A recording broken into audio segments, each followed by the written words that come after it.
여러분 안녕하십니까? 노동일입니다. 문재인 대통령이 신년사를 통해 남북관계 개선과 평화체제 구축의 의지를 다시금 천명했습니다. 남북협력도 제안했는데 관건은 북한의 반응이겠지요. 그만큼 북미는 물론이고 남북 대화가 꽉 막힌 상황에서 시작된 올 한 해 북미 대화는 이어질 수 있을지, 남북관계 돌파구는 어디서 찾아야 할지 오늘 전문가들 모시고 2020년 한반도 정세 다각도로 전망해 보겠습니다. 신년 벽두, 북한은 우려했던 레드라인을 넘지는 않았지만 새로운 전략무기 도발을 예고하며 해미 강경 투쟁을 선언했습니다. 하노이 노딜 이후 북핵 협상이 교착 국면에 빠진 가운데 최근 미국 이란 사태로 인해 더욱 장기화될 가능성이 커졌습니다. 문재인 대통령은 신년사에서 남북관계 개선의 의지를 재차 밝혔습니다. 북미 대화의 성공을 위해 노력해 나가는 것과 함께 남북 협력을 더욱 정전시켜 나갈 현실적인 방안을 모색할 필요성이 더욱 절실해졌습니다. 이에 여당은 남북 협력을 위한 대북 제재 완화의 필요성을 강조하고, 보수 야당은 한미동맹 복원에 방점을 둔 정책 전환을 촉구하며 평행선을 달리고 있습니다. 새해에는 금강산도 다시 열고 개성공단의 기계 소리도 들으며 남북 간의 도로와 철길도 연결하여 담대한 민족의 여정을 다시 시작했으면 좋겠습니다. 불정과 현실 부정으로 점철된 대북 정책, 이제는 끝내야 합니다. 와해된 한미동맹과 한미 공조 체계를 복원하고, 올해 한반도 경랑의 파고 속에 북미 대화의 불씨를 살리기 위한 방안은 무엇인지, 중국과 러시아의 전략적 연대가 강화되는 상황에서 정부의 대북 전략은 어떻게 세워야 할지 관심이 집중되고 있습니다. 이번 주 이슈 토론에서 한반도 정세의 향방을 가늠해 보겠습니다.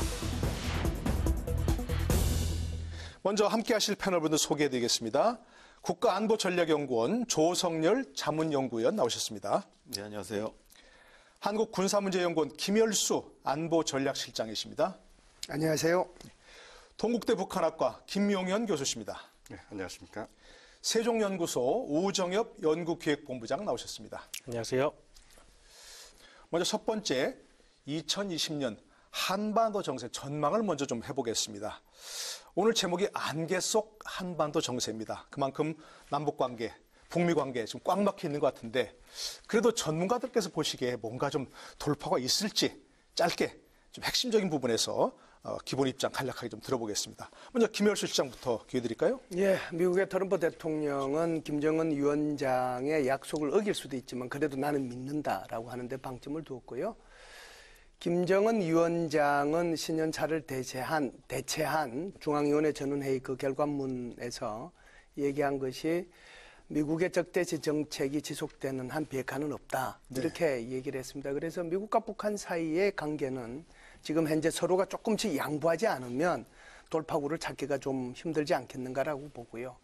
남북한의 관계에서 보면은 김정은 위원장은 이번에 신년사를 대체한 전원회의 그 발언에서 전혀 한국에 대해서 발언한 것이 없거든요. 그러니까요. 그런 반면에 문재인 대통령은 7일 날 신년사를 통해 가지고 오히려 김정은 위원장의 답방 여건까지 얘기를 하면서 할 수 있는 남북 간의 관계를 발전시킬 수 있는 여러 가지 구체적인 대안들을 제시를 해 주셨거든요.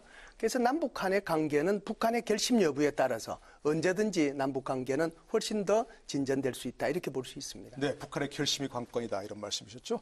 김영 교수님, 한반도 정세 전망. 네, 북미 부분은 삿바 싸움을 하고 있는 과정이기 때문에 전반적으로 날씨로 치면 흐릴 수밖에 없는 상황인 것 같습니다. 이 흐린 상황이 그 반전이 돼서 맑은 날씨가 만들어진다면 매우 좋은 것이다, 이렇게 봐야 될 것 같은데요. 그 가능성과 여지는 열려 있다라고 봅니다. 네. 또 남북관계 역시 김열수 교수님도 이야기했습니다만 남북관계 상황이 그렇게 녹록지 않습니다. 북측과 남측의 최고 지도자 입장이 지금 접점을 못 찾고 있습니다만, 그러나 반전의 가능성은 분명히 있다. 그래서 역시 흐리지만 맑아질 수 있는 그런 반전은 충분히 가능하다라고 봅니다. 네, 역시 반전 가능성 좀 예상해 주셨는데요. 우정엽 본부장 의견 들어볼까요? 네, 2010 2019년엔 이제 하노이 회담 등 기대가 많았지만 하노이 회담이 결렬된 이후에 이렇다 할 어떤 돌파구를 찾지 못하고 이제 교착 상태로 들어간 그런 상황이라고 볼 수 있습니다.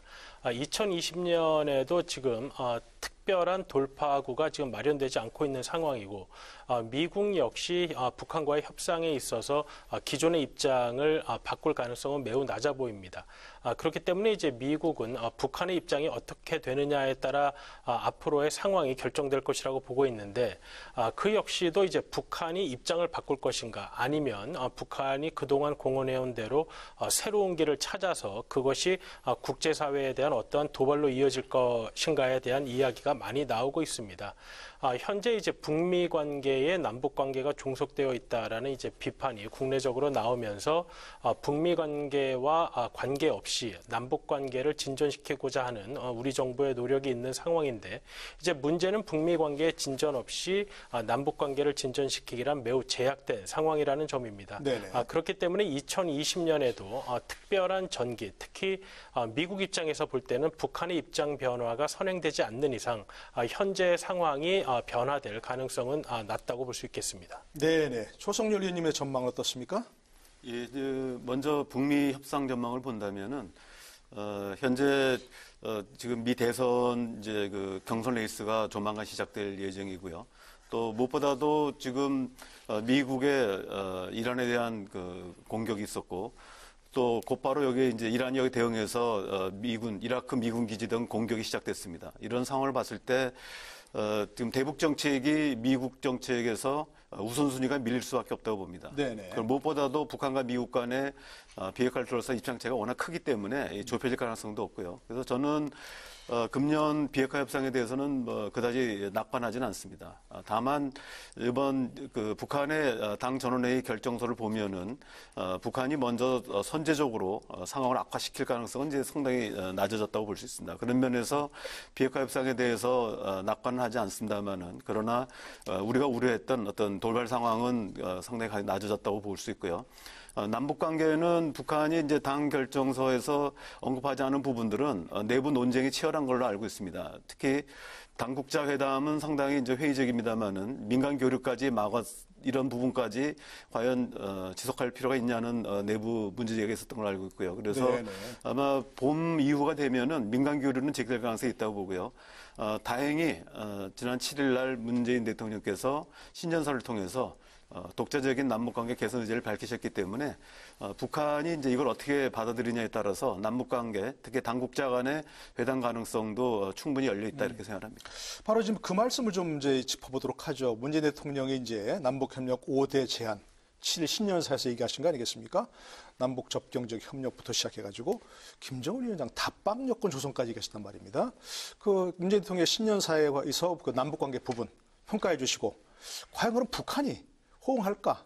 김일수 위원께서. 예, 대통령께서는 7일 날 신년사를 통해 가지고 말씀하신 그 내용의 핵심은 남북 관계의 발전을 미북 관계의 발전의 종속 변수로 뒀다라고 하는 데 대한 반성이 있었다라고 저는 봅니다. 그렇기 때문에 미북 관계가 잘 진전이 되면 남북 관계도 따라서 잘 될 거라고 생각을 했는데 거기에 대한 것은 조금 생각이 오류가 있었다라고 하는 말씀을 행간에서 우리가 읽을 수 있고요. 그렇기 때문에 올해는 남북 관계를 훨씬 더 발전을 시키겠다. 그래서 지금 말씀하신 것처럼 김정은 위원장이 답방까지 말씀을 하셨거든요. 그래서 5개 분야에 대한 교류 협력을 정진을 시키면서 김정은 위원장의 답방까지 될 수 있는 그런 여건을 조성해 나가겠다라고 말씀을 하셨는데요. 조성렬 박사님께서 말씀하신 것처럼 결국은 그 누가 이제 그러면은 거기에 대해서 결정을 할 수 있느냐. 우리 정부로서는 이미 다 제안을 한 거잖아요. 결국은 이제 김정은 위원장이 손에 달려 있다라고 보는데 김정은 위원장이 올바른 판단을 하면 제가 볼 때는 이게 민간인 차원의 교류 협력을 넘어서 정말 남북 간의 교류 협력도 2018년 상황으로 되돌아갈 수도 있겠다는 생각은 합니다. 김정은 위원장의 결단에 달려 있다라고 봐야죠. 네, 아까 조성렬 위원께서는 북한 내부에서 치열한 논쟁이 벌어졌다고 하셨는데 과연 그 치열한 논쟁이 뭔가 좀 우리 제안에 호응하는 결과로 이어질 수 있을까요? 어떻게 보십니까? 예, 지금 북한 내부에서는 민간 교류 문제를 놓고 상당히 논쟁이 있었고요. 실제로 작년 12월 달에 중국 등지에서 우리 민간단체와 북측 관계자들 간에 여러 번의 접촉들이 있은 게 확인되고 있습니다. 네. 그 핵심적인 내용들은 민간 교류 재개 문제였고요. 그렇기 때문에 북한 입장에서 본다면 민간 교류의 가능성은 매우 높아졌다고 보는데, 다만 이제 당국자 간의 회담에 있어서는 그동안에 뭐 일체 언급이 없었습니다.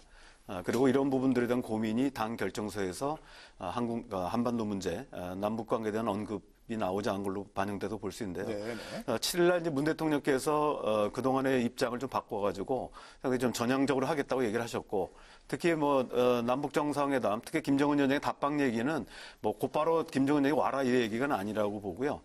결국은 2018년 9월 평양 공동선언 이후에 작년에 이르기까지 남북 관계가 사실은 굉장히 어려움을 처해 있었는데요. 그랬었죠. 이런 부분들을 다시 2018년 9월 평양 공동선언으로 넘어가자. 거기서 다시 시작하자는 얘기라고 봅니다. 그래서 네. 그 당시에 얘기했던 김정은 위원장의 답방 얘기는 지금 그대로 하겠다는 건 아니고요. 제가 볼 때는 그동안에 막혀있던 남북 관계를 여러 가지 5가지 제안을 통해서 풀어나간다면 김정은 위원장의 답방 여건이 만들어질 것이다.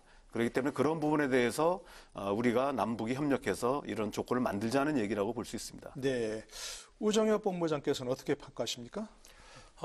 사실 이제 우리와 이제 북한의 관계라는 것이 2018년 9월 이후에 이렇다 할 진전을 보지 못하고 있습니다. 그렇죠. 2018년 9월에 우리가 북한과 이야기했던 여러 가지 경제 협력 프로젝트가 국제사회의 제재 벽에 막혀서 이제 진행되지 못했고, 사실 민간 차원의 뭐 문화 교류라든지 이런 부분 역시 막혀 있는 상태입니다. 사실 따지고 보면 이러한 국제사회 제재 때문에 이루어질 수 없는 이제 경제협력 부분은 뭐 그렇다고 치더라도 뭐 이산가족 상봉이라든지 이런 부분은 사실 국제사회의 제재와 상관없이 진행될 수 있었던 부분인데, 이제 그런 부분까지 이제 모두 막혀 있었던 것이죠. 그렇기 때문에 과연 북한이 2018년 9월 어떻게 보면 상황이 가장 좋을 때 약속했던 것 중에 그런 일부분도 이제 지켜지지 않은 상황이 지금의 상황과 크게 외부적 환경이 오히려 나빠졌다면 나빠진 상황에서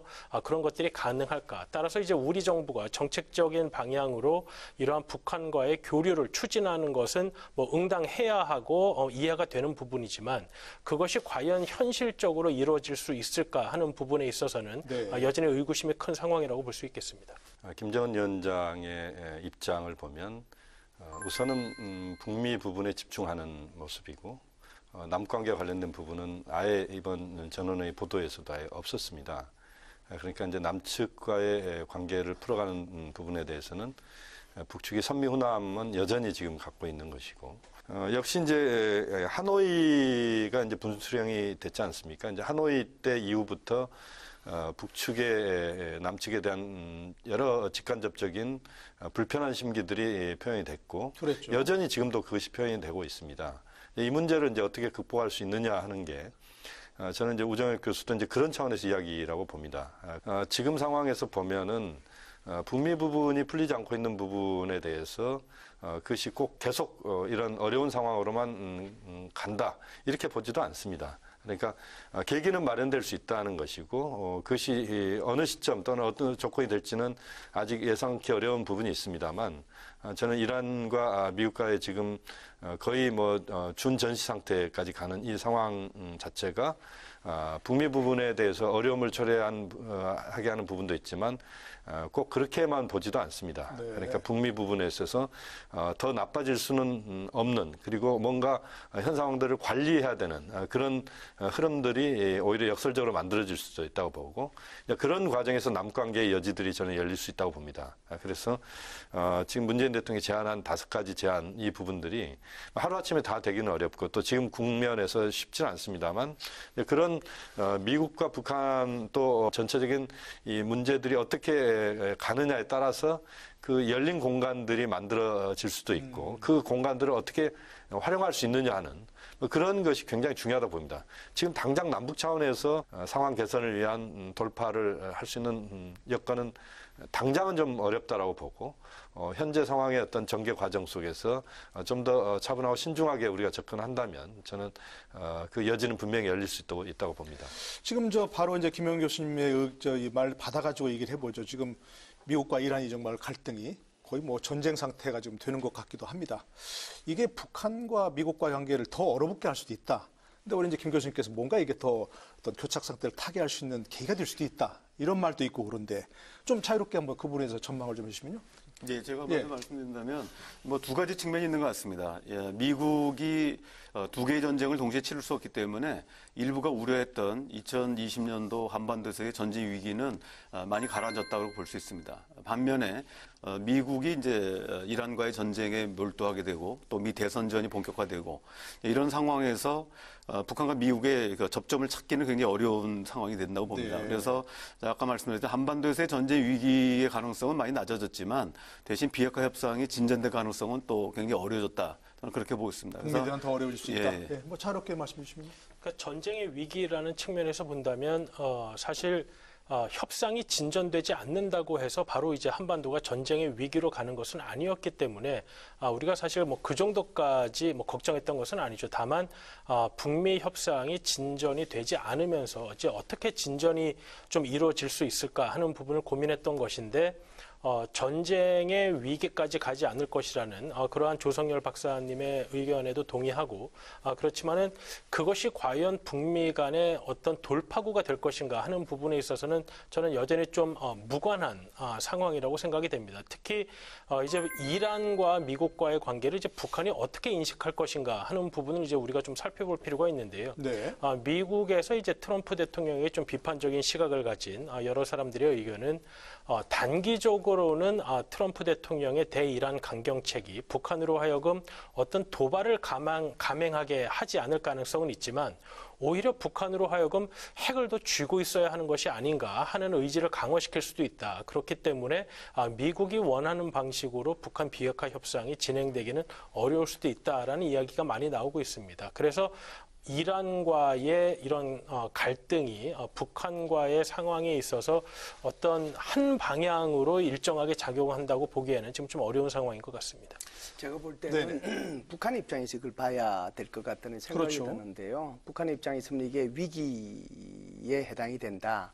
그러니까 위험과 기회가 어떻게 보면 동시에 있다라고 볼 수가 있는데요. 솔레이마니를 그렇게 정확하게 사살할 수 있다라고 하는 것은 미국의 첩보 위성이 계속 떠가지고 24시간 김정은 위원장의 동정을 파악하고 있다라고 하는 거잖아요. 그렇기 때문에 그거 자체가 주는 김정은 위원장한테 주는 심리적인 그 어떤 압박감, 그거는 굉장히 클 거다라고 보고요. 두 번째는 이제 기회라고 볼 수 있는 것은 두 분께서 다 말씀을 해주셨지만은 전쟁을 두 개의 전선에서 동시에 할 수 있는 건 아니거든요. 그렇기 때문에 전체적으로 보면 전쟁 위기는 많이 가라앉았다. 그래서 이런 상황 속에서 김정은 위원장이 조금 압박을 느끼고 있는 상황 속에서 미국이 손을 내민다라고 하면 의외로 북한이 여기에 응할 가능성도 있겠다는 생각은 듭니다. 그것은 기회로 작동할 수도 있겠다는 생각이죠. 네. 지금 이제 미국, 이란 거의 뭐 준전시 상태라는 표현을 썼습니다만 이 상황에 대한 북한의 반응입니다. 일단 당장의 반응은 직접적인 반응은 없습니다. 중국, 러시아가 이란 최고 그 사령관에 대한 공격에 대해서 매우 비난하는 그 성명을 그대로 조선중앙통신에서 이어받아서 보도하는 정도를 보이고 있습니다. 그러니까 직접적으로 미국을 아예 대놓고 비난은 안 하고 있습니다. 저는 굉장히 이게 똑똑한 대응이라고 보는데요. 북한 입장에서는 미국, 이란 이 사태에 직접 개입하거나 또는 거기에 연결되거나 하는 것에 대한 부담을 가질 수밖에 없는 것이고 그것은 역시 김정은 위원장이 지속적으로 미국과 뭔가를 하고자 하는 그런 의지가 여전히 저는 살아있다는 그런 증거라고 봅니다. 그렇게 보면 그 미국, 이란 이 사태 속에서 북한은 분명히 그 열린 공간들을 찾으려 할 것이다라는 생각이 들고 그 과정을 어떻게 이제 북한이 찾아내느냐 하는 부분인 것 같고요. 그래서 전체적으로 보면은 북한 이슈, 북핵 이슈, 한반도 이슈가 두 번째 또는 세 번째로 밀릴 수밖에 없는 것은 분명한 사실이지만 하노이 이전 상황으로 돌아갈 수 있는 그런 여지는 여전히 있는 것이고 북미가 최악의 상태를 맞이했던 2017년 상황으로 돌아가지 않는 이 상황들을 만들어내기 위한 그런 차원에서라면 그런 관리 능력은 저는 충분히 북미가 저는 가질 수 있다고 보고 그 관리 상황에서 그 상황에서 뭔가 새로운 것들을 모색하는 적극적인 자세가 역설적으로 나올 수도 있다. 이 부분을 또 기대하는 겁니다. 김영 교수님께서 자연스럽게 이렇게 또 저 다음 주제를 바로 이어주시는데 바로 이제 북한의 좀 그 입장이 참 묘합니다. 그렇죠? 늘 있었던 신년사 건너뛰지 않습니까? 우리 입장에서는 뭔가 신년사에서 어떤 얘기를 할지 굉장히 주목했었는데 신년사는 없었고요. 어떤 이제 뭐 전원회의 그 요약 보고를 하면서 남북 관계에 대해서도 한마디도 없었습니다. 지난해는 뭔가 굉장히 뭐 김정은 위원장이 직접 뭐 개성공단 또 이렇게 언급하고 그랬었는데 그거 좀 평가를 해주시고 남북 관계는 아예 없었기 때문에 나만 패싱이다 뭐 이런 얘기도 있었고 자력갱생, 새로운 길 이렇게 여러 번 언급했단 말입니다. 그런 부분은 평가를 어떻게 하시는지 차유석 좀 말씀해 주시면. 예, 우선 그 새로운 길에 대해서 이것이 핵경제 병지 노선으로 복귀하는 거 아니냐 네. 이제 이런 얘기들이 있는데 어떻게 보면 대외적으로는 핵경제 병지 노선으로 복귀하는 건 아닌데 실질적으로 보면 핵경제 병지 노선으로 가는 게 아닌가 그런 생각을 합니다. 왜 그러냐면 여기 지금 정면 돌파하겠다라고 얘기를 하면서 기본 전선이 경제 전선이라고 얘기했거든요. 그러면 기본 전선이 경제 전선이기 때문에 사실상 이 경제 성장을 위해서 자립 경쟁을 위해서 총력전을 펼친다는 의미에서는 2018년도 4월 달에 채택한 새로운 전략 노선하고 일치를 해요. 네. 그런데 거기에 이제 뒤에 나오는 이번 결정서에 나온 그 글귀를 자세히 읽어보면 정면 돌파전은 정치, 외교, 군사적으로 담보해야 된다라고 얘기를 하고 그 문단의 제일 끝부분에는 세계는 북한이 보유하게 될 새로운 전략 무기를 보게 될 것이다라고 얘기를 하거든요. 네. 그래서 바깥으로 보면 이것이 핵경제 병신 노선으로 안 가는 것 같이 보이는데 레토릭은 그렇게 해놓고 실제적으로는 그렇게 가는 그런 형태로 이번에 김정은 위원장이 말한 게 아닌가 그런 네. 생각을 합니다. 자력갱생은 아버지 말씀하신 대로 뭐 경제 문제를 강조한 것 같은데 또 뭐 새로운 길 이것에 대해서 해석이 참 많이 엇갈립니다. 예, 그 새로운 길은 사실 2018년 그 4월 20일 당 전원회의에서 사실 윤곽을 얘기한 바가 있습니다. 첫째가 자력갱생이고요. 네. 두 번째가 강력한 군사력.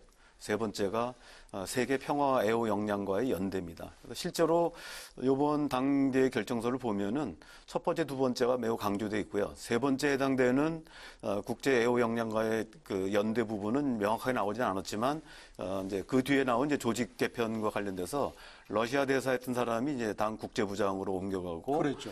기존에 이제 리수용은 뭐 은퇴한 걸로 보입니다. 연세가 많기 때문에. 그 다음에 리용호가 이제 이번에 등장하지 않았습니다. 그래서 아마 외교부장이 교체된 것이 아닌가 뭐 이런 생각이 들고요. 그래서 우리가 지금 보면은 8개의 당대 결정서가 있는데 이 전반적인 내용은 자력갱생. 요번에는 이제 뭐 자력 부강, 자력 번영이라는 말을 썼습니다. 그리고 여기에 저해되는 여러 가지 이제 문제들. 그래서 뭐 상당히 이 경제 그 부서에 대한 질타가 굉장히 강했고요. 네. 그다음에 그 정면 돌파전이라고 했을 때도 이게 군사적인 의미가 아니고요. 실제 내용적으로 보면은 비사회주의적인 요소들, 그다음에 경제 분야에서의 나태함 이런 거를 이제 정면 돌파한다는 얘기고 결국은 장기전으로 간다는 얘기입니다. 사실은 그럼에도 불구하고 곧 머지않아 새로운 전략 무기를 목격하게 될 것이라든지 상당히 어떤 여지를 남겨둔 건 사실입니다. 그래서 우리가 병린 노선이 종료되고 새로운 경제 총력 노선을 얘기했지만 그동안에 북한이 계속 영변 시설을 돌리고 있었고 또 전략무기를 계속 만들고 개발하고 있었던 건 사실입니다. 네네. 어찌 보면 그런 노선이 연장된다고 볼 수 있고요.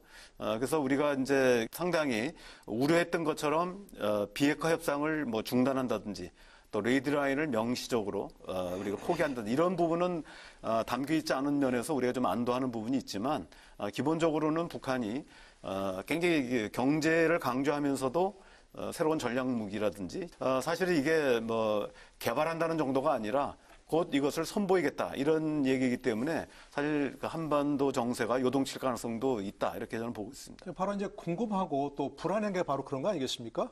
지금 말씀하신 대로 보유하고 있는 새로운 전략 무기를 목격할 것이고 뭐 충격적 실제 행동으로 넘어갈 것이라는데 뭡니까 그게? 뭐 혹시 여러분들 뭐 다탄도 핵미사일 이런 뭐 전망도 나오고 있고 어떻게 보십니까 그런 것들에 대해서는? 그리고 실제로 쏴서 그게 네. 무슨 레드라인을 넘거나 뭐 그럴 가능성도 있나요?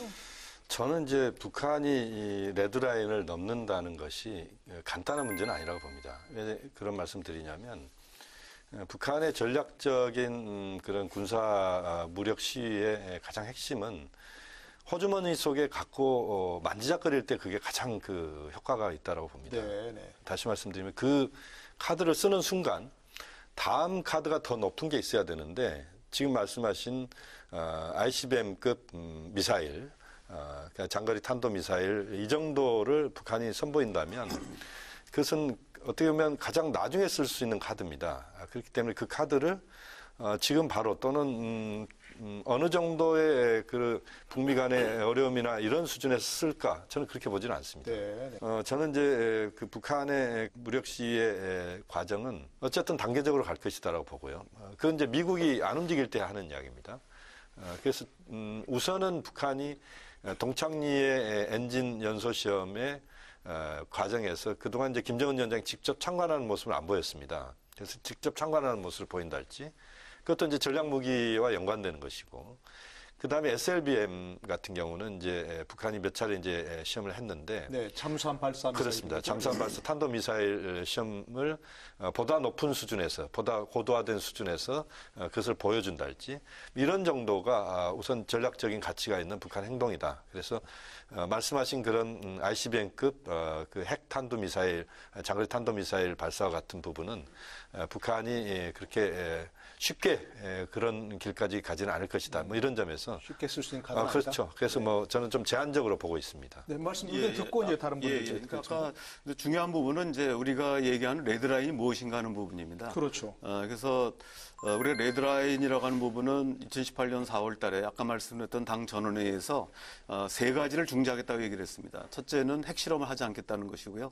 두 번째는 중장거리 및 대륙간 탄도미사일을 시험 발사하지 않겠다고 하는 부분입니다. 그래서 우리가 중요한 부분은 이제 중장거리라고 할 때 우리는 이제 중거리라고 합니다만은 북한에서는 중장거리 이제 IRBM이라고 하죠. IRBM 그다음에 ICBM을 하지 않겠다는 겁니다.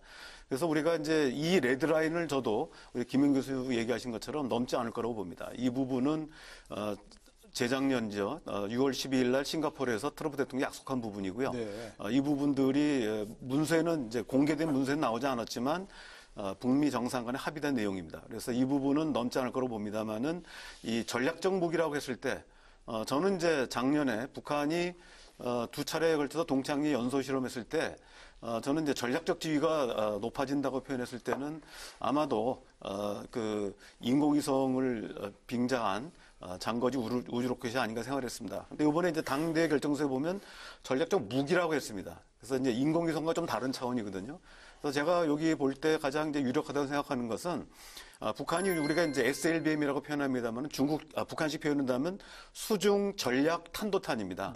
그래서 가장 유력한 부분은 북한이 그 SLBM을 시험 발사할 가능성이 높다. 그러니까 작년 10월 2일 날 쏜 것은 수중 이제 그 시설에서 쏜 겁니다. 그런데 이번에는 이제 실제로 3,000톤급이라든지 이런 잠수함에서 쏠 경우는 상당히 위협이 될 수 있고요. 또 하나는 이제 다탄도 탄도미사일 가능성입니다. 그러니까 보통들은 다탄도하고 ICBM을 연결시키기 때문에 레드라인은 없는 거로 얘기하지만 사실은 아까 말씀드렸처럼 IRBM 밑에 있는 MRBM 우리식 표현하면 이제 준중거리 탄도미사일을 다탄도로 할 경우는 상당히 이거는 이제 전략적 의미를 가지고 있거든요. 근데 일부에서 얘기했듯이 다탄도도 이제 각계 돌파형은 아니고요. 아직 그 정도까지는 안 되고. 근데 이런 부분들이 2017년 8월 29일 북한이 그 MRBM을 쐈을 때 일본 열도를 넘어갔을 때 당시 일본 방위성에서 이것이 세 개의 다탄도로 이루어졌다고는 이제 분석을 내놓은 바도 있습니다. 그래서 이런 부분들이 있기 때문에 저는 레드라인 넘지 않으면서도 북한이 도발할 수 있는 부분이 있고요. 특히 이제 가장 우려되는 부분은 북한이 일본 정부가 탄도미사일과 대형 방사포를 구분 못한다고 하면서 실무를 보게 해주겠다고 했습니다. 그래서 저는 이런 부분들이 꼭 그 레드라인 넘지 않더라도 일본 열도를 가로지르는 이런 준중거리 탄도미사일을 쏠 경우는 상당히 어떤 정세의 파급 효과가 크다 이렇게 생각합니다. 북한이 얘기하고 있는 그 새로운 전략 무기, 충격적 실제 행동 얘기하고 있습니다. 우정희 본부장은 어떻게 평가하십니까? 지금 이제 우리가 이제 요즘 그 레드라인이라는 이야기가 언론에서 많이 나오고 있는데 이제 그것이 약간 좀 혼선을 빚고 있는 것 같습니다. 보통 이제 레드라인이라고 할 때는 상대방이 어떠한 행동을 했을 경우 그 다른 상대편에서 어떤 군사적 반응을 일으킬 수밖에 없는 그러한 행동을 의미하는데 지금 우리가 이야기하는 레드라인은 어떤 미국의 군사적 반응을 바로 촉발시킨다기보다는 더 이상 북미 간의 대화가 이제 불가능한 상황으로 가는 것이 아닌가 하는 이야기입니다. 왜냐하면 아까도 이야기했지만 싱가포르에서 북한은 이제 핵과 미사일 실험을 이제 중단하고 이제 미국은 한미 연합 훈련을 중단하는 뭐 이러한 상황에서의 합의가 있었는데 북한이 그러한 합의에 뭐 더 이상 얽매이지 않는다고 하면서 이제 그러한 미사일 실험 같은 것을 할 경우 더 이상 이제 협상이 지속될 수 없는 상황이 되는 것이 아니냐 이제 하는 것인데 이제 북한이 이제 어떠한 전략적 계산을 하고 있는 것인가 하는 것이죠. 북한이 이제 장기전으로 들어간다고 했을 때 그럼 이제 더 이상 미국과의 협상은 염두에 두지 않고 있다는 것인지 아니면 미국과의 협상을 어느 정도는 가능성을 열어두고 있기 때문에 그 수위를 조절할 것인지 아직 그 부분은 확실하지가 않습니다. 그렇기 때문에 사실 이 전원회의 결과물이 나왔을 때 보다 구체적인 북한의 행동 방향을 알려주기 위해서 신년사가 있지 않을까 생각을 했던 것이죠. 그런데 이제 신년사가 없으면서 이러한 전원회의 결과문에 따른 북한의 앞으로의 행동을 예측하는 데는 여전히 불투명한 부분이 많은 것 같습니다. 제가 말씀을 드리면 세 분이 다 말씀을 하셨는데 크게 보면은 ICBM이 있고 두 번째가 SLBM이 있고 세 번째가 인공위성이 있는데요. ICBM 같은 경우에는 지금 우리가 그게 뭐 IRBM이든 ICBM이든 우리가 화성 12형, 14형, 15형은 우리가 다 봤잖아요. 빠진 게 있어요. 숫자가 화성 13형이 빠졌거든요. 그래서 새로운 전략 무기가 ICBM이 되면 화성 13형을 공개할 거라는 생각이 들어요. 그래서 화성 13형은 전혀 뭐 14형하고 15형하고 다르게 3단으로 된 고체 연료일 가능성도 있다라고 하는 차원에서 ICBM을 말씀을 드리는 거고요. 두 번째는 이제 이 SLBM 같은 경우에는 북극성 3형은 일단 쏴서 성공했단 말이죠. 지난번 9월 달에. 그런데 지금 북한이 지금 신형 잠수함 3,000톤급을 지금 개발하고 있는 중인데 이걸 7월 달에 김정은 위원장이 심포조선소를 갔을 때 그 일부를 공개를 했어요. 그런데 이것을 진수식을 할 가능성도 있습니다. 그럼 진수식을 하면 그 자체가 엄청난 이제 위협이 되는 거잖아요. 여기서 진수식이 돼서 그전에 심포급에서는 한 발 쏘았지만 SLBM을 여기에 3,000톤급이 되면은 3발 내지 4발을 탑재할 수 있거든요. 그 자체가 새로운 전략 무기일 거고요.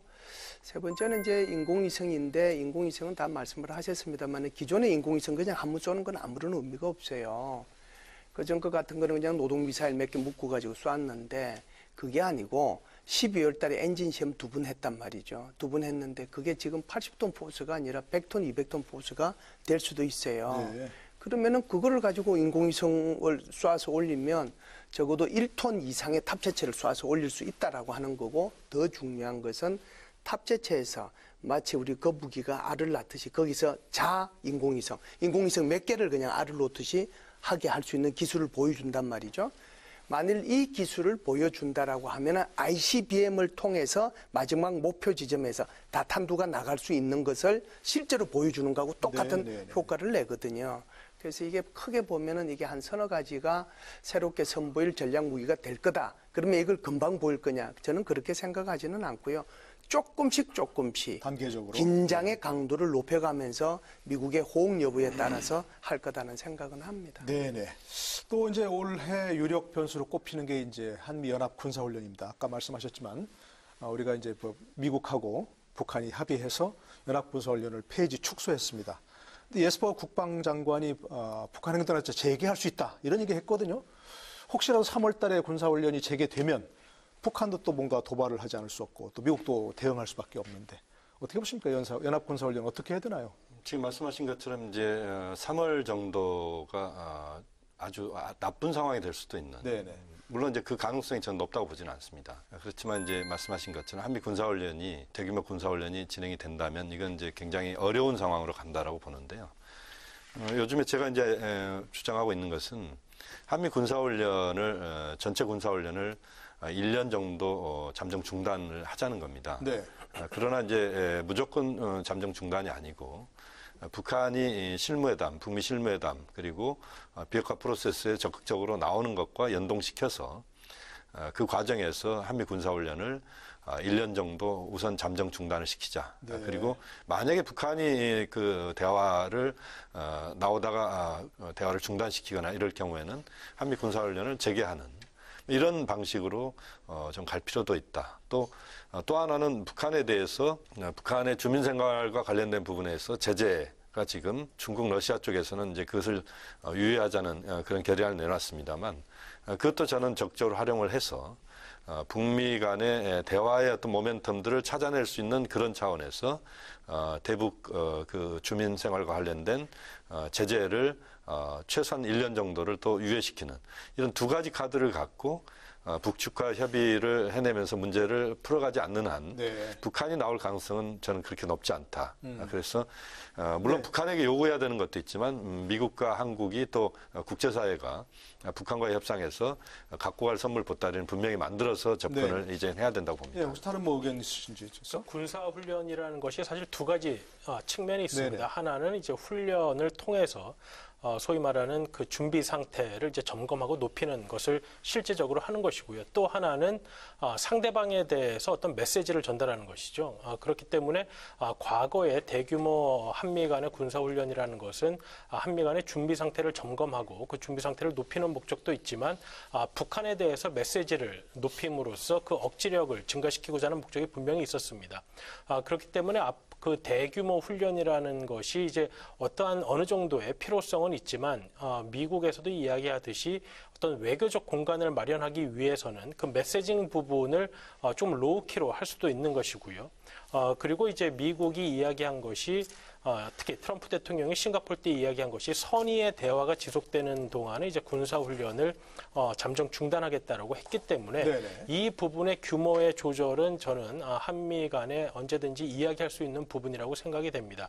이제 다만 북한이 이번에 대화가 완전히 끝났다라고 이야기하지 않은 것도 아마도 이제 이런 부분을 이제 감안한 것으로 보이고요. 근데 이제 우리 쪽의 고민은 이 한미 간의 연합훈련이라는 것이 연합태세의 준비, 그다음 북한에 대한 메시지 이외에 문재인 정부에서 추진하고 있는 이제 전자권 전환과 맞물려서도 이제 필요한 부분이 있기 때문에 이러한 부분에 대해서는 우리 정부가 고민이 있겠지만 앞으로 북한의 상황을 보면서 언제든지 한미 당국 간에 이야기할 수 있는 부분이 있다고 생각이 됩니다.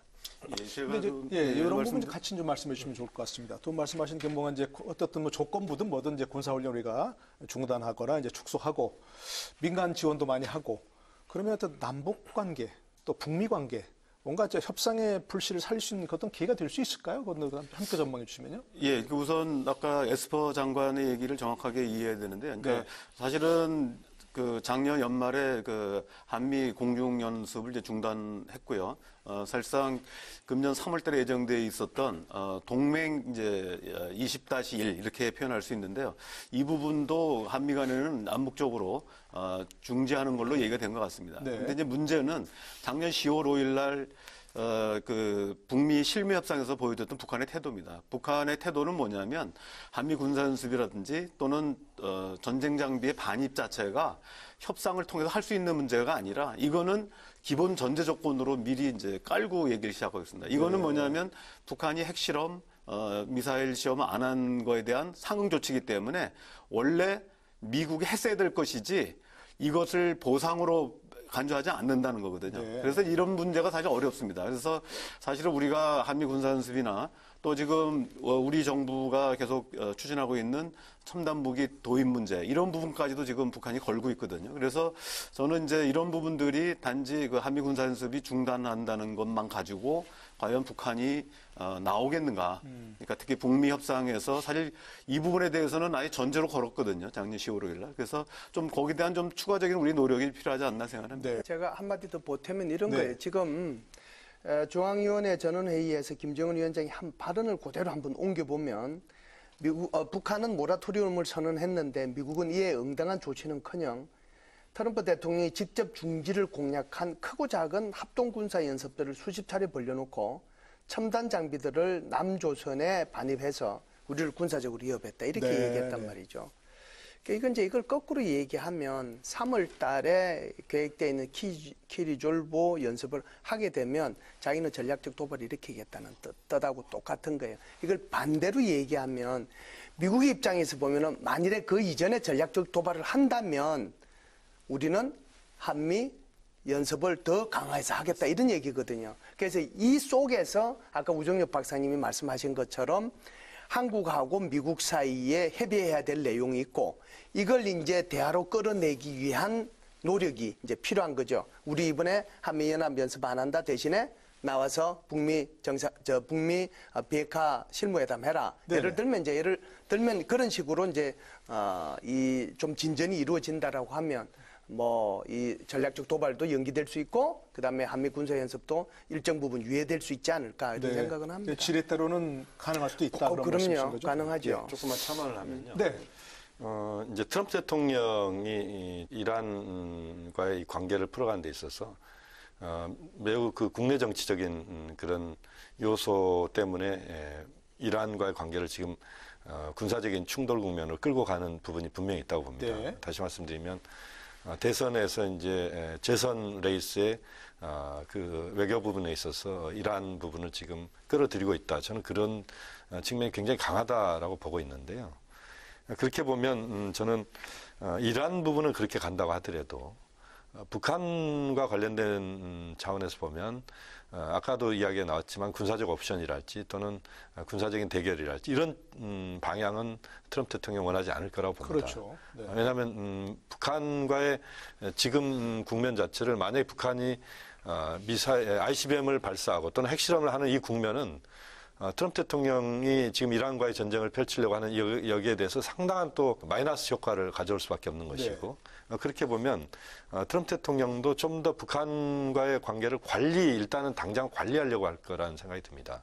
그렇게 보면 그 과정에서 북한이 가장 지금 싫어하는 대북 적대시 정책의 해소와 관련된 부분인데 여기에서 이제 한미 군사훈련 그다음에 전략무기의 전개 뭐 이런 것을 트럼프 대통령도 상당히 유연하게 저는 끌고 갈 수밖에 없는 환경이 될 것이다. 네. 이런 점에서 지금 이란과 미국과의 관계를 우리가 그것을 활용하자는 측면은 좀 어색한 표현입니다만 그러나 열려진 이 공간들을 어떻게 잘 끌고 가느냐에 따라서 남북 관계 또는 북미 관계의 전환도 가능하다. 네. 바로 이제 남북 관계를 개선하면서 그것이 이제 북미 대화로 이어지고 뭔가 선순환이 되느냐.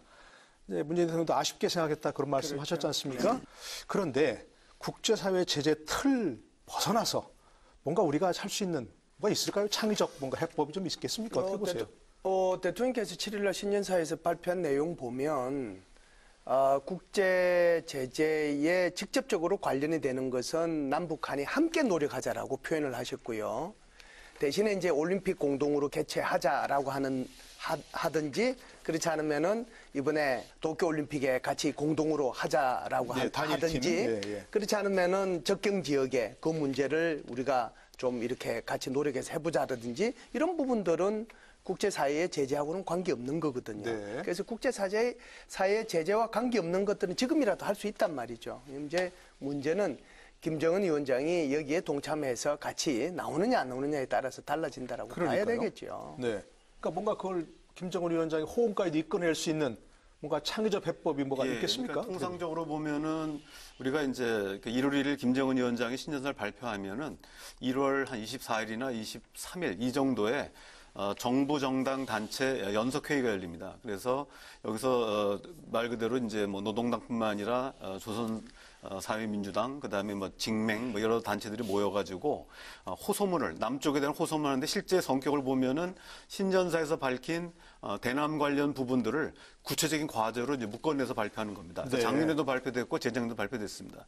작년에 나온 내용은 핵심적인 게 남북 교류를 활성화하자는 거고 그리고 이제 한미 군사 연습과 첨단 무기 도입을 반대하는 이런 내용들이 이제 들어가 있었습니다. 그래서 원래 우리가 사실은 여기 신년사가 안 나왔지만 대남 메시지에 대해서 가장 주목했던 부분은 이제 1월 23, 4 요 정도에 되는 이런 그 정부 정당 단체 연석 회의에서 어떤 내용이 나올 것인가를 이제 우리 주목하고 있었거든요. 근데 이제 이 부분을 기다리기에는 아직 2주 이상 남았기 때문에 상당히 이제 우리가 손 놓고 있을 수는 없죠. 네. 그렇기 때문에 이제 지난 7일 날 문 대통령께서 독재적인 남북 개선 의지를 밝히셨습니다. 그래서 이런 부분들인데 이미 그 대통령께서 얘기하신 데 들어있지만 국제 문제 해결의 틀 속에서 남북 관계를 개선하자고 되어 있습니다. 그래서 기본적인 틀에서는 아마 국제 공조를 우리가 과감하게 무시하는 형태는 아닐 거라고 보고요. 네. 다만 이제 그 틈새를 이용하는 부분이고 가장 중요한 부분이 스포츠 교류입니다. 근데 이미 북한은 2월 초에 열리는 제주도에서 열리는 이제 그 월드컵 아시아 여자 축구 예선전 참가를 지금 거부했거든요. 그랬죠. 그리고 이제 2월 말 3월 초에 열리는 세계 역도 선수권 대회라든지 또 세계 탁구 선수 대회, 그다음에 이제 단일팀 문제 이런 부분에 대해서 아직 입장 표명을 하지 않고 있습니다. 그래서 저는 이제 모종의 우리가 북한과의 비공식 접촉을 통해서라도 우리의 진위를 정확하게 전달할 필요가 있다. 구체적인 대안을 저는 북측에 대해 전달할 필요가 있다고 생각합니다. 그래서 이런 부분들이 이 메시지가 정확하게 전달되는 게 중요하거든요. 북한이 이걸 또 잘못 읽어가지고 뭐 결국은 뭐 이 과거 얘기가 재판이다 이렇게 해버리면은 아마 큰 진전이 없을 겁니다. 그래서 이런 민간 부분뿐만이 아니라 정부 당국자들이 좀 더 적극적으로 움직여서 뭐 공식 비공식 라인을 통해서 대통령의 진위를 전달하는 과정이 필요하다 이렇게 생각합니다. 김영현 교수께서 아까 여러 차례 이제 뭔가 이제 그 틀 속에서 이제 공조가 될 수 있는 그런 부분 가능성 찾아야 한다고 말씀하시는데 김정은 위원장이 호응할 수 있는 뭔가 좀 대담한 제안 같은 게 있을까요? 지금 당장 대담한 제안을 할 수 있다라고 보기에는 좀 쉽지는 않죠. 다만 이제 우리가 앞으로 전개될 전체적인 그 흐름에 있어서 여지들을 이제 찾아야 된다라고 하는 말씀인데요.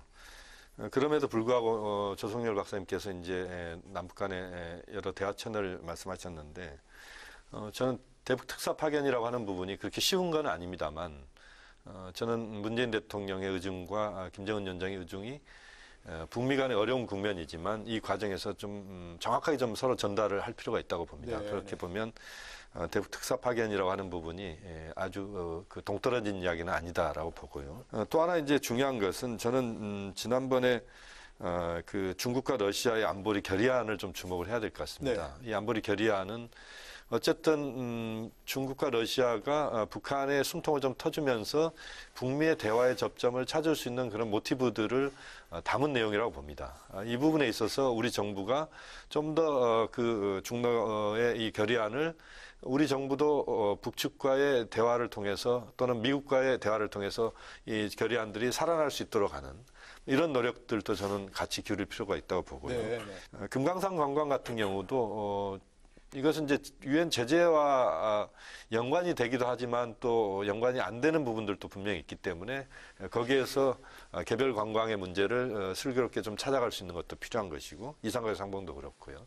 그렇게 보면 김정은 위원장이 남관계에 대한 언급을 지금 안 하고 있는 부분을 우리는 남측을 무시하는 측면도 있다고 보지만 지금 당장 남북관계에서 할 이야기가 없는 부분도 있는 것이고 또는 남북관계의 여지를 저는 북측이 미국과의 관계를 풀어가는 데 있어서 남측에 있어서 뭔가 여지를 열어둘 수 있는 부분들도 생길 수 있다고 봅니다. 그런 것을 얼마나 우리가 잘 캐치해가면서 활용하느냐 이게 굉장히 중요하다고 봅니다. 우리는 이제 북미 관계에 종속되지 않는 남북 관계라는 이제 목표를 두고 이제 그러한 정책을 실천하려고 하는 반면에 북한의 입장, 특히 이제 전원회의 결과문 같은 것에 비추어 보면 북한은 이제 북미 관계의 하부 구조로밖에 이제 남북 관계를 보지 않는 것 같고요. 그리고 이제 우리 정부의 여러 가지 노력들에 대해서 이제 폄하하는 이러한 정책적인 측면을 많이 보여주고 있습니다. 계속 그렇게 해왔죠. 아직까지 그 대통령 신년사의 남북 관계에 대한 부분에 대해서는 직접적인 언급이 없었지만 통일부의 최근에 뭐 조직 개편이라든지 아니면 그러한 새로운 2020년의 정책 방향에 대해서는 또 어떻게 말하면 이제 막말 비난을 이제 또 퍼부은 상황입니다. 그렇다고 본다면 이제 우리가 아무리 이제 선의로 접근한다고 하더라도 우리가 계속 고민으로 이야기하는 것처럼 이제 북한의 반응이 없는 상태가 이제 계속해서 지속될 수밖에 없는 것으로 보이고요. 특히 이제 상황이 좋았던 2018년 9월 평양 회담 이후에도 진전되지 않았던 부분이 지금 2020년 1월의 상황에 진전될 수 있을 외부 상황적 여건이 마련되지 않았기 때문에 지금 현재 우리 정부의 고민이 이제 높다라고밖에 이제 말씀드릴 수 없는 상황인 것 같습니다. 네, 참 고민스러운 상황인데 잠깐 언급하셨습니다만 중국과 러시아가 대북 제재 완화 결의안을 제출했습니다. 우리 정부가 이걸 어떻게 호응을 해서 뭔가 어떻게 좀 남북관계 돌파구를 찾아봐야 되는 건지, 또 우리가 계속 얘기했습니다만 뭐 중국 역할론도 계속 해왔잡서 얘기를, 그런 건 어떻게 좀 그 중국과 러시아와 연대해서 돌파구를 만들어야 할 필요가 있습니까? 어떻게 보세요? 예, 호응을 하더라도 그것은 국제 제재의 틀 속에서 호응이 돼야지, 그것을 벗어나는 호응은 좀 곤란하다라고 생각을 합니다. 네. 어찌됐든 뭐 2017, 18, 19년을 거쳐오면서 북한의 입장에서 보면 중국과의 관계가 굉장히 안 좋았는데 완전히 이제 회복을 했죠. 게다가 이제 3차 정상회담과 4차 북중 정상회담을 통해서 한 초모부에서 같이 일하자고 얘기도 했고, 심지어 비핵화에 대해서 공동으로 연구하고 조정하자라고 합의까지 했습니다. 네네. 그런 상황 속에서 이런 문제들이 진행이 되고 있는 거고요. 그래서 아마 지난 연말에도 뭐 크리스마스 선물 얘기 나오고 연말까지 기다려보자 이렇게 나왔을 때 뭔가 북한이 전략적 도발을 하지 않겠냐고 다 생각을 했을 때 전략적 도발을 안 하고 넘어갔거든요. 여러 가지로 설명이 가능할 텐데 제가 볼 때는 중국과 러시아의 역할이 컸다라고 봅니다. 네. 그래서 중국과 러시아의 역할이 첫 번째는 지금 다른 분들이 말씀하신 것처럼 유엔 안전보장이사회에 대북 제재 이 결의안 중에서 일부 해제 결의안을 제출했다는 그거고요. 또 하나는 뭐 트럼프 대통령이 시진핑 주석한테 전화도 했고 우리 대통령께서 한중 정상회담도 하셨지만 그걸 통해서 북한이 도발을 하지 못하도록 이렇게 억제하는 그런 역할을 하시지 않았겠는가 그런 생각을 합니다. 그래서 종합해서 말씀을 드리면 제재에 대한 일정 부분의 해제라고 하더라도 이것이 중국과 러시아가 얘기한 것처럼 북한의 비핵화가 전제되지 않는데, 또는 북한의 비핵화가 가시화되지 않았음에도 불구하고 북한이 지금 주력으로 수출하고 있는 섬유라든지 수산물이라든지 이런 것들이 먼저 해제되는 것은, 이것은 우리가 오히려 대북 제재에 대한 결의안 자체를 우리 스스로가 먼저 해체하는 그런 역할을 하기 때문에 이 부분은 굉장히 신중하게 접근해야 될 필요가 있다 이렇게 봅니다. 다른 분들께서는 이제 이 전체 관련해서 이 북한 비핵화, 한반도 평화를 달성하기 위한 우리 정부의 입장 뭐가 돼야 할지 함께 좀 말씀해 주시면 좋겠습니다. 예, 우선은 저도 뭐 김열수 실장님이 얘기하신 것처럼 중국과 러시아가 제출한 유엔 안보리 제재 완화 결의안에 한국 정부가 덥석 물어서는 곤란하다고 생각합니다. 네. 왜냐하면 지금 비핵화 과정이 이제 한미 공조로 이루어져 왔는데 갑자기 우리가 이탈해가지고 중러 쪽에 서 있는 건 굉장히 어려움이 있다고 봅니다. 그래서 기본적으로는 저는 이제 우리가 지금 협의했던 것처럼 2018년 이후에도 우리 정부 대통령께서 계속 얘기하신 것처럼 우리의 독자적인 어떤 제재 완화라든지 뭐 수뇌백을 걸어서 어쨌든 대화를 끌어내는 이런 노력은 저는 필요하다고 봅니다만은 중러의 이제 서는 형태, 이 형식이 이제 중요하다고 보고요. 다만 이제 중요한 부분은 이런 중러의 제재 완화안이 제출됨으로써 북한이 도발을 자제한 측면도 있거든요. 그래서 이런 부분들을 좀 활용할 필요가 있다. 특히 올봄으로 예정돼 있고 예상되고 있는 시진핑 주석의 서울 방문 이전에 우리가 이제 시진핑 주석의 선물로서 어떤 북한이 적어도 한반도 상황을 악화시키지 않도록 하는 이런 부분에 대해서 사전에 한중 간에 좀 논의가 있었으면 좋겠다고 생각합니다. 네네.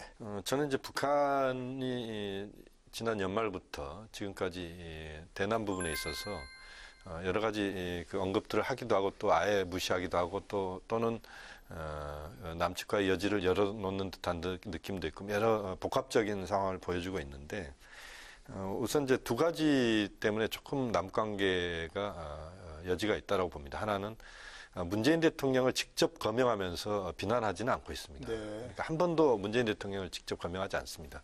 남측 당국자라는 표현까지는 썼는데요. 그다음 또 하나는 개성에 있는 남북 공동연락사무소는 여전히 잘 유지가 되고 있습니다.